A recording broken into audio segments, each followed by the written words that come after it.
Nous accueillons Jess au 39 21. Bonsoir Jess. Bonsoir Olivier. Bonsoir. D'où nous appelez-vous et quel âge avez-vous Jess? J'ai 50 ans tout pile et je vous appelle de Paris. De Paris. D'accord. Qu'est-ce qui vous amène Jess? Dites-moi. On s'était parlé il y a à peu près une dizaine de mois. Je ne sais pas si vous vous souvenez. C'était une histoire de, comment dirais-je, d'amour virtuel avec une jeune femme qui n'avait pas abouti et qui m'avait permis en quelque sorte de retrouver ma voix puisque j'avais répété avec elle un spectacle qui est encore dans les quelque part dans ma tête, on va dire que j'ai pas pu produire. Vous vous souvenez ou pas? Je me souviens vaguement, pardonnez-moi, mais c'est ça, Mais je ça vous en prie. n'a, j'entends beaucoup d'histoires. Donc, vous Ben aviez, oui, ben oui. vous aviez Vous rencontré cette savez, femme. Vous êtes comédien, c'est hmm, ça? oui, oui, oui, D'accord. oui. Et ça vous a redonné le goût à la comédie. C'est justement cette espèce de paradoxe. J'ai presque envie de dire, ça m'a redonné le goût à la comédie, bien sûr. Et j'ai envie de dire à moi-même, je vous explique. En fait, quand j'ai appelé tout à l'heure, que j'ai eu votre assistante, c'est bien Julia, je ne me trompe pas de prénom. Exactement, exactement. Voilà, personne très charmante à tous les points de vue. Charmante à tout point de vue. Mais vraiment, vraiment, vraiment, Non, mais c'est important. je suis parfaitement d'accord avec vous. Hmm. Puis je crois que vous êtes un homme d'oreille, puisque vous avez l'oreille musicale et une voix ne trompe jamais. Vous êtes d'accord? Je partage votre avis. Merci. Donc en fait, oui, je disais que mon acte ce soir, modestement, ma volonté pour mieux dire, c'est pas quelque chose de magique, mais ça y ressemble un peu. C'est-à-dire que depuis cette Mais époque, je me suis remise en cause et je crois à la puissance de votre émission, la puissance des ondes, la puissance de la parole proclamée auprès de quelqu'un comme vous, qui avait le sens de l'écoute, et vous venez de le prouver. Je reste un peu dans l'émotion de Véronique et les personnes qui étaient là, parce que ça remue des choses très importantes, essentielles, qui vont très loin. J'allais dire jusque dans le politique au sens noble du terme, puisque la politique, ce sont les affaires de la cité, et c'est important à n'importe quelle heure du jour ou de la nuit d'en parler.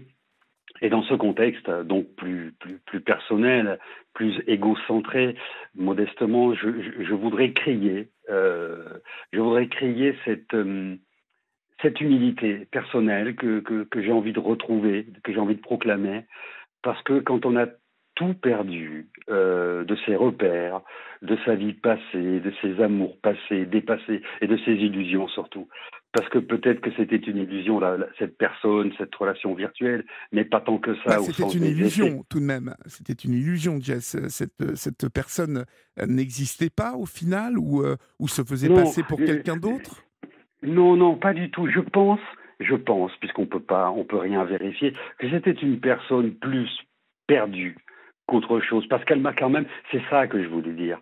Au-delà, pour résumer les faits, hein, très rapidement, c'était il y a pile un an, c'est drôle, il y a 15 jours près, je crois que c'était vers le 15 novembre de l'an dernier, l'époque du confinement, enfin cet ultime confinement, j'étais en région, puisque je suis à Paris, mais là j'étais en région, dans le sud de la France, j'ai envie de dire enfermé au grand vert, dans la nature, et cette personne était en région parisienne, quelque part dans une banlieue que je ne connais pas, et c'était une relation qui s'était nouée autour de sa sincérité apparente, puisqu'elle me parlait de sa vie, que j'avais pris sinon en tendresse, du moins en pitié, dans un premier temps. Et puis, lui ayant parlé de mon projet artistique qui me ronge le cœur à l'époque, qui me rongeait le cœur et qui me le ronge encore, toute mon âme, eh ben, il s'est noué une relation qui avait débouché sur ce qu'il faut bien appeler une répétition en temps réel par téléphone, puisqu'on n'était pas ensemble. C'est-à-dire qu'au téléphone, j'avais proféré mon texte, qui dure à peu près 1 heure, puisqu'il s'agit d'un seul en scène à partir de textes des poètes dits maudits du XIXe siècle, mélangés, recomposés selon mon propre style. Elle m'avait donné ce que j'appelle ma note. Comme on dit en musique, hein, vous qui êtes musicien, vous savez bien de quoi je parle.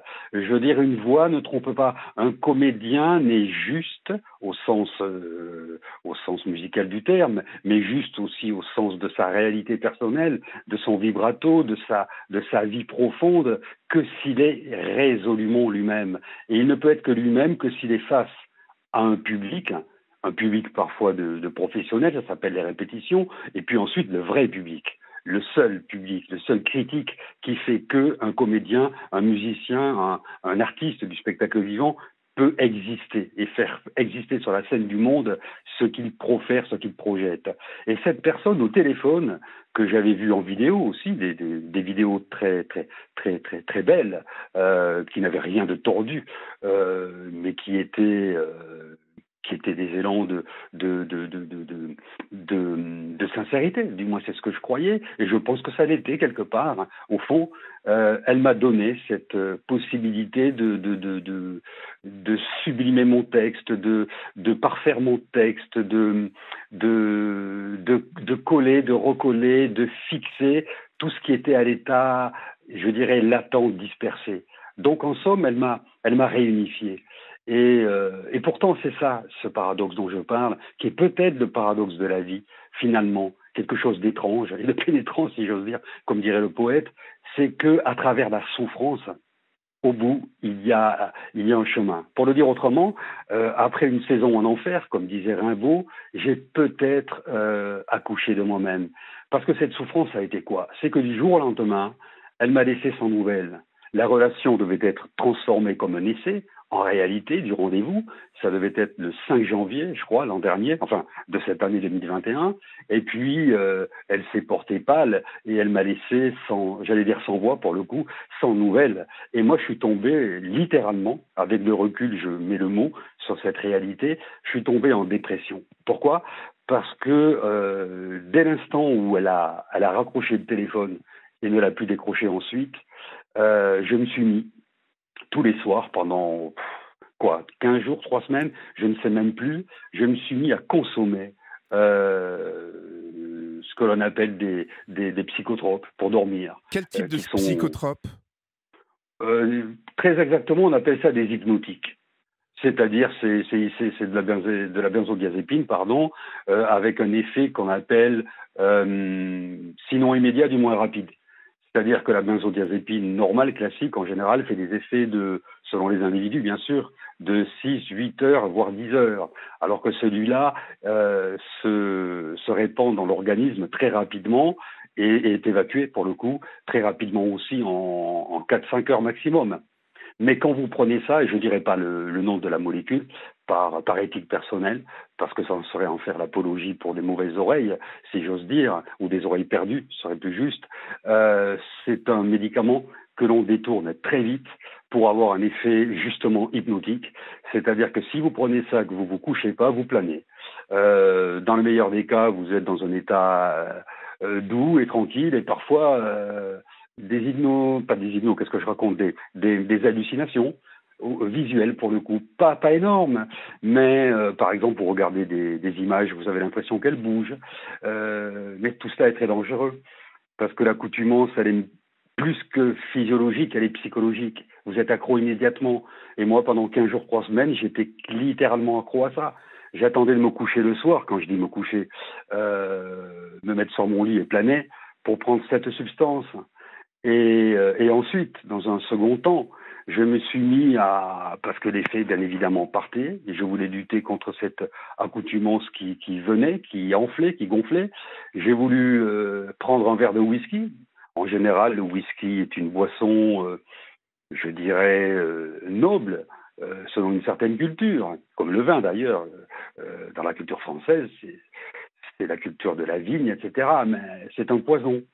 Et pareil, j'ai compris très vite que j'allais mal finir. Mais toujours est-il que ces semaines que j'appelle volontairement, sciemment, de dépression, ont donné suite à une période douloureuse. Une douleur physique, Douloureuse, puisque c'est-à-dire? c'est-à-dire que j'étais très très mal dans ma peau, je respirais pas, je respirais mal. Vous voyez, on parle d'art dramatique, comme on parle de musique ou de chanson. Je respirais pas. Ma respiration était courte, ma voix ne sortait plus. Mon sourire, j'avais du mal à l'esquisser. Je prenais le métro ou les transports, j'étais angoissé. Puis il y avait ces espèces de confinements diffus. Souvenez-vous, c'était au mois de mars, je crois. On avait le droit de se balader à 10 kilomètres à la ronde. Évidemment, on faisait un peu plus, surtout dans Paris. Les rues étaient désertes. C'était stressant. Et comme j'étais mal, eh ben, je dirais, c'est un petit peu comme le macrocosme qui rejoint le microcosme et inversement. J'étais d'autant plus mal, d'autant plus malheureux. Et cela fait écho à toute ma vie, en fait. C'est-à-dire que depuis quoi? Depuis 4 ans et demi, je crois, bientôt 5 ans dans quelques mois, en 2022, j'ai eu une rupture avec ma compagne. Mhm. Et ce soir, vous voyez, Olivier, c'est pour ça que c'est important modestement pour moi, peut-être pour les gens qui m'écoutent, qui nous écoutent. Je dis bien peut-être, c'est pas à moi de le savoir, mais je suis dans cette optique-là. Quand je suis intervenu chez vous il y a 10 mois, j'étais sincère, bien sûr. J'étais pas en représentation non plus. Mais il se fait que je filtrais ce que je disais. Était-ce par pudeur? J'en sais rien du tout, finalement. Mais ce soir, j'ai pas envie. J'ai envie d'être sans filtre. Comme je l'ai été tout à l'heure avec Julia, justement, par définition hors antenne, là on est à l'antenne. Être sans filtre, c'est-à-dire je ne cache rien. J'ai envie de tout dire, tout balancer, avec le contrôle du verbe, du flux, évidemment, pour être dans la politesse et que mes mots ne soient pas choquants parfois, parce que ma vie est choquante, il faut le dire. Il y a 4 5 ans, donc j'étais Pourquoi avec est-elle la... choquante? Pourquoi est-elle choquante, votre vie? Dites-moi. Pourquoi est-elle choquante? Vous Oui, avez raison de me relancer. ben oui, Elle est je suis choquante un peu là parce pour ça. que... Oui, Jess. je sais bien. Et d'ailleurs, pardonnez-moi de faire cet aparté. C'est pour ça que j'ai beaucoup de respect pour vous, parce que vous faites parfaitement bien votre métier que j'ai connu en tant que téléspectateur à l'époque, quand vous faisiez, et vous faites encore, je crois bien, sous les yeux d'Olivier, je crois que ça Dans s'appelle, les yeux on est d'Olivier, d'accord? ça revient, Dans les yeux d'Olivier. ça revient début février sur France 2, là. D'accord. Parce que si vous voulez, je regardais beaucoup à l'époque cette émission et je m'identifiais parfois à certaines personnes. Du moins, je reconnaissais en elles la souffrance humaine ou l'étiquetage que font le monde. Au hasard, comme ça, que ce soit des jeunes femmes plus ou moins gothiques, que ce soit des personnes qui rentrent pas dans les codes. À l'époque, ce qu'on appelle les transidentitaires aujourd'hui. Enfin, toutes ces personnes pas dans des étiquettes qui dérangent, qui dégenrent. Pour le coup, si on parle de transidentitaire, le monde, moi, ça me passionnait. Il y a un mot un peu savant aujourd'hui, malheureusement, puisque c'est un mot issu de la culture américaine, ce qu'on appelle les mavericks. Les mavericks, ce sont des gens, étymologiquement, si j'ose dire, originellement l'expression, des gens qui étaient, quelqu'un qui était un berger, je crois, en Amérique au début, qui refusait de marquer son troupeau au fer rouge. Puis il y a eu un film, et puis il y a eu des bouquins, etc. Et le maverick, c'est cet être inclassable, irréductible, qui ne peut pas rentrer dans le rang et qui refuse qu'on lui tape sur la tête avec un marteau pilon pour le faire entrer dans les rangs. Et résultat, cette personne va déranger, disais-je, mais surtout si elle est jeune, elle peut se rebeller, elle peut être violente de toutes les manières. La violence pure, malheureusement, ça s'appelle la dérive dans les déviances, parfois délinquantes. Ça, c'est dans le pire des cas, mais c'est l'extérieur, mais aussi à l'intérieur. Mais Ça s'appelle la destruction, l'autodestruction. et vous vivez cette autodestruction ou vous ne la vivez plus? J'ai envie de dire, aujourd'hui j'ai 50 ans, tout rond. À 20 ans, j'ai eu mes premiers chocs, décès de mon père rapide, ma première compagne qui a décédé dans des conditions tragiques, puisqu'on venait de se séparer. Je l'ai vécu comme une espèce de punition proto-divine, je dirais. Et je me suis réfugié sans le faire exprès dans une espèce de culpabilité. J'ai presque envie de dire une culpabilité judéo-chrétienne, sans jeu de mots malsain de ma part, parce qu'il y a de la révolte. J'adore l'histoire de l'art, j'adore l'histoire des religions, et je trouve ça magnifique. Mais les religions officielles, et je ne veux pas faire de politique sur l'actualité actuelle de l'Église catholique, apostolique et romaine, c'est pas mon sujet, mais quand même, je veux dire, on a intégré, du moins des gens comme nous, comme moi en l'occurrence, on a intégré cette espèce de culpabilité, c'est-à-dire qu'on n'est pas coupable d'être né, on n'a pas choisi d'être né, de venir sur Terre. Est-ce le hasard, la volonté de Dieu, des anges ou d'autres choses? Qu'importe. Mais on n'a pas choisi. On n'a pas choisi son destin quelque part. Mais au fur et à mesure qu'on grandit, on est bien obligé de se glisser dans le moule qu'on nous met. Et parfois, avec toutes les contraintes scolaires, dans l'actualité, on parle des, comment ça s'appelle, le harcèlement à l'école qui est tragique. Moi, quand j'étais un enfant, par exemple, vous voyez, c'est très étrange de parler de ça. Quand on faisait des sports en équipe, par exemple, on me qualifiait du faible. En fait, c'est pas que j'étais faible, c'est que j'avais juste pas envie. Aujourd'hui, j'ai beaucoup d'admiration pour les sports en équipe, pour les sports collectifs, du moment qu'ils sont bien pratiqués, bien sûr, et qu'ils ne sont pas récupérés par le grand capitalisme qui vient d'autres pays. Et ça aussi, c'est pas mon sujet. Mais je respecte infiniment et j'admire. C'est l'esprit Coubertin, quelque part. Mais moi, je rentrais pas dans ce moule-là. J'étais plus dans les sports individuels, qui se pratiquent aussi en équipe, au demeurant. Et la boucle est bouclée. Alors, Mais, Jess, il nous reste 1 minute, donc j'aimerais savoir si vous allez mieux au bout du compte, parce que ça m'a un peu inquiété, ces consommations de psychotropes, cette dépression. oui. Comment allez-vous? Alors je réponds d'un mot, puisqu'on a 1 minute, comme vous dites. Oui, ça va nettement mieux. Ça va nettement mieux parce qu'un jour, je me suis regardé dans la glace et je me suis dit, maintenant, il y en a marre.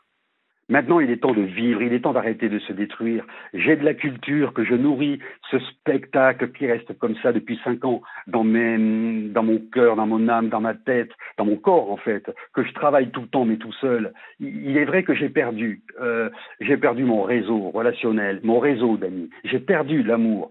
Cette femme a été à la fois mon rêve, mon espérance, mais aussi ma destruction. En fait, c'est ma perte des illusions. Elle m'a permis de trouver ma voie et donc ça devient positif.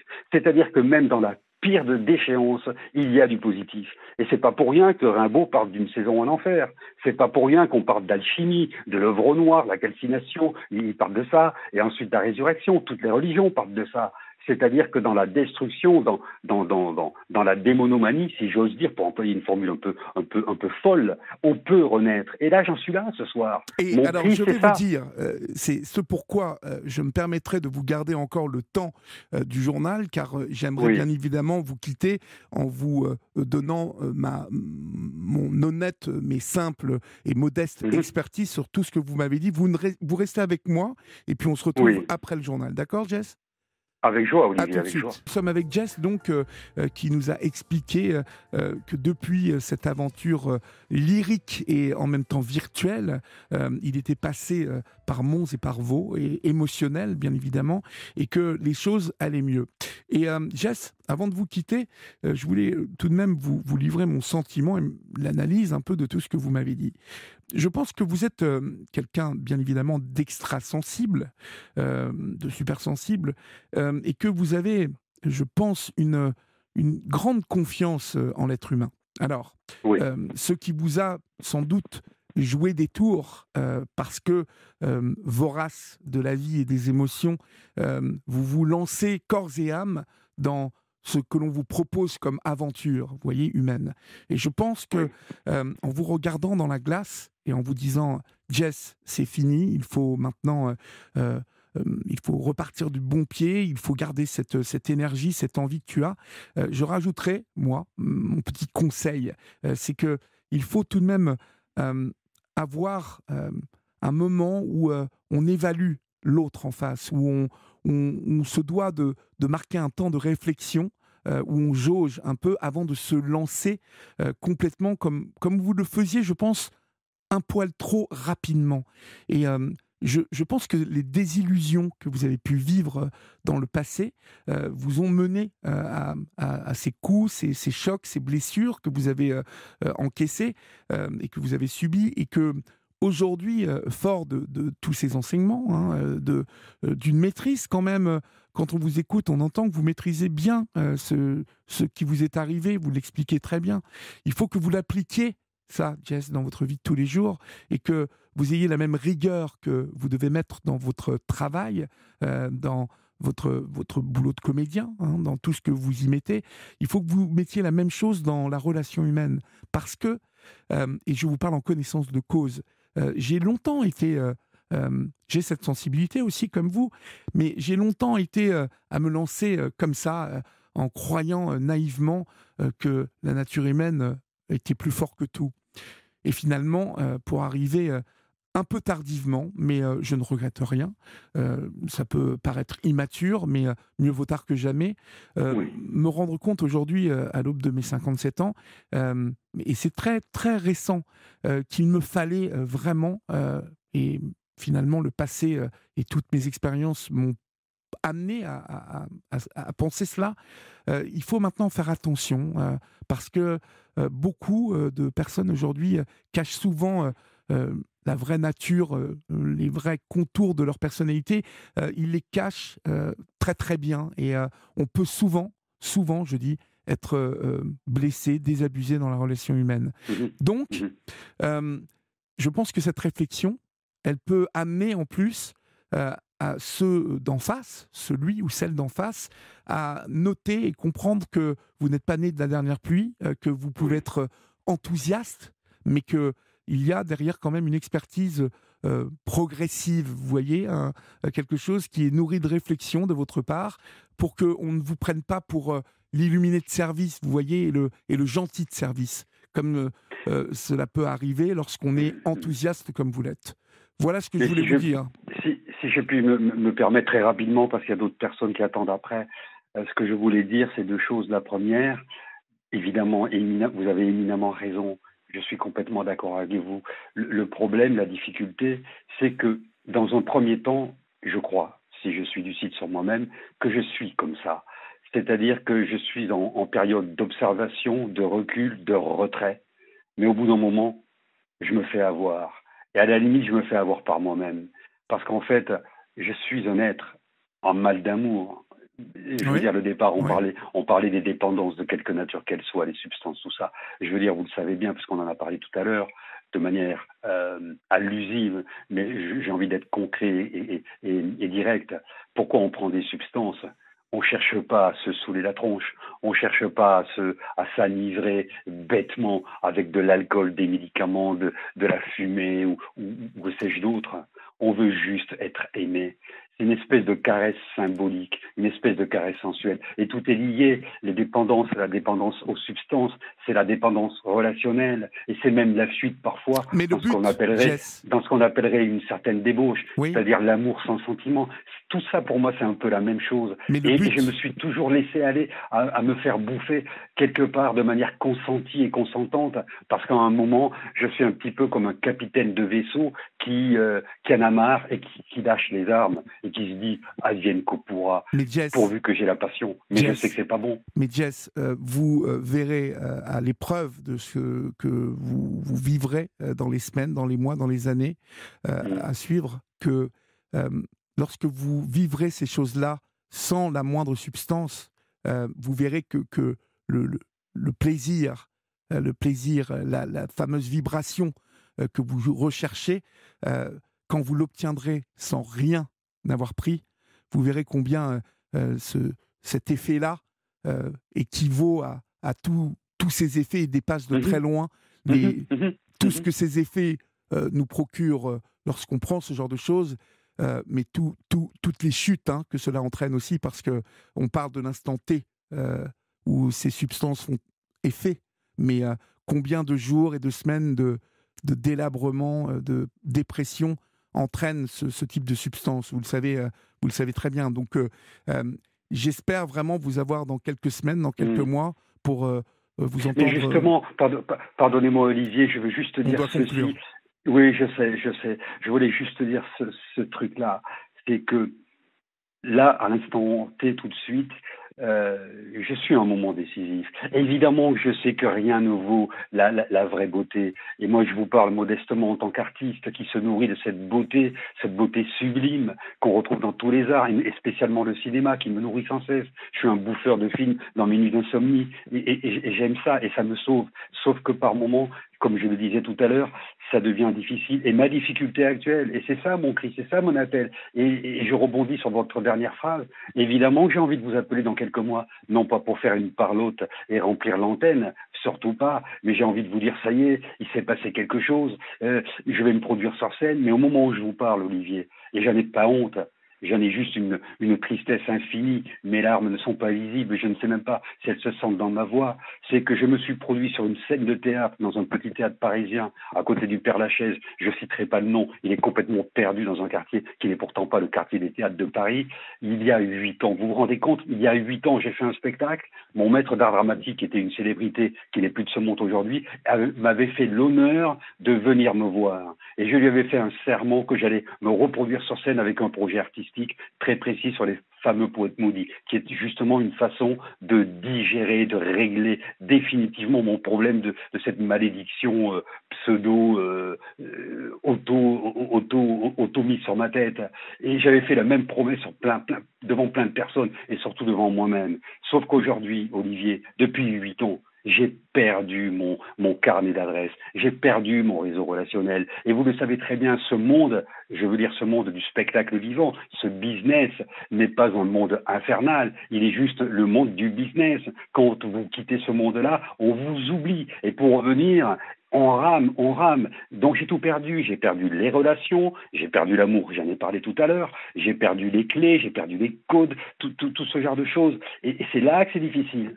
Parce que comment je fais, moi, maintenant? Il y avait je vais le finir, rassurez-vous, à la période du confinement, vous me croirez ou non, parce que c'est peut-être facile rétrospectivement de dire cela, mais à la période du premier confinement, on était en décembre 19, j'avais une pêche d'enfer. Le mot est peut-être mal choisi. Et cette pêche, c'était, je vais démarcher les salles demain. Je vais aller faire la tournée des popotes dans toutes les salles de Paris et d'ailleurs pour trouver une salle. Il y a eu la Covid, il y a eu tout ce qu'il y a eu, il y a eu mon histoire et tout s'est cassé la gueule. Et aujourd'hui, je me bats contre moi-même.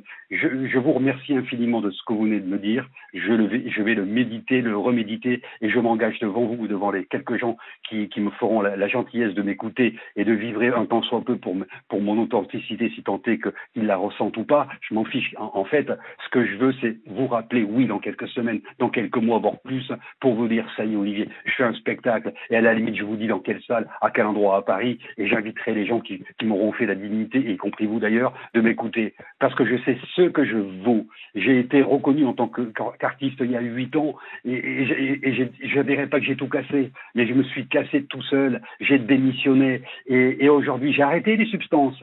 Il y a 3 jours, quelqu'un m'avait proposé un verre d'alcool et je me suis entendu lui dire, à mon grand étonnement, ça va pas la tronche, file-moi un jus de fruits, ça me suffit. Et donc c'est là où je me suis aperçu que c'était fini. Ça fait 3 nuits que je ferme pas l'œil de la nuit, j'ai même pas repris le moindre médoc alors que j'en ai envie. Sauf que là maintenant, mon travail, c'est d'aller démarcher les salles, de trouver un producteur ou d'aligner ma propre monnaie pour avancer, mais pour le moment, j'ai rien du tout. Mais j'ai quand même cette force d'exister. Je crois en la vie et c'est ça que je voulais dire ce soir. Vous voyez, c'est pour ça que je me suis permis et je m'en excuse d'insister peut-être un peu trop lourdement, Olivier. Là maintenant, dans les secondes que j'ai prises sur votre temps d'antenne pour dire voilà mon cri. Il n'est que ça. Ce n'est pas un cri de rage, ce n'est pas un cri de méchanceté. Je crois en la beauté du spectacle, je crois en la beauté de la vie et je voudrais juste en être le bon serviteur. Mais que Dieu, le ciel, moi-même, je ne sais trop qui, m'ouvre la voie, VOIE, sans jeu de mots. Voilà, Olivier. Et ce sera sans doute fait et exaucé, mon cher Jess. Je vous souhaite une bonne nuit et bon courage et plein de force. Merci, Olivier. Je vous embrasse. Au revoir.